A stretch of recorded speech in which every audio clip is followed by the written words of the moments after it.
નજર કરીએ સુરત ઉપર તો સુરતમાં દરિયાનું તંતુ સોનું ગણાતી વેલ માછલીની ઉલટી સાથે એક કિસમ ઝડપાતા મોટો ખુલાસો થયો છે। એસઓજીએ વરાછાના હીરાબાગ સર્કલથી એક વ્યક્તિની ધરપકડ કરી છે, જે 5.72 કરોડ રૂપિયાની કિંમત ધરાવતી એમ્બરગ્રીસ લઈ અને તેનું વેચાણ કરવાનો પ્રયત્ન કરી રહ્યો હતો। આ પદાર્થ ખૂબ જ દુર્લભ છે અને ભારત સહિત અનેક દેશોમાં તેની ખરીદી વેચાણ ઉપર પ્રતિબંધ છે।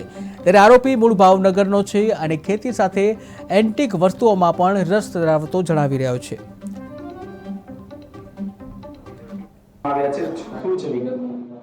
એસઓજીએ દરિયામાં તરતું સોનું તરીકે ઓળખાતું અતિ દુર્લભ અને કિંમતી એમ્બરગ્રીસ કે જેને સ્પર્મ વેલ માછલીની ઉલટી પણ કહેવામાં આવે છે, તેવું 5.720 કિલોગ્રામ ઝડપી પાડ્યો છે, જેની કિંમત આંતરરાષ્ટ્રીય બજારમાં 5 કરોડ 72 લાખ રૂપિયા થાય છે। અને એક વ્યક્તિ જે છે એને પણ પકડેલ છે। એનું નામ છે વિપુલભાઈ ભૂપતભાઈ બામણિયા। પોતે બરબડિયા ગામ ભાવનગરનો છે અને તે ભાવનગરના દરિયા કિનારેથી એને જે છે એ એમ્બરગ્રીસ છે મળી આવેલું અને પોતે અહીંયા જે છે ગ્રાહકની શોધમાં આવેલો। તે દરમિયાનમાં એક બાતમી મળતા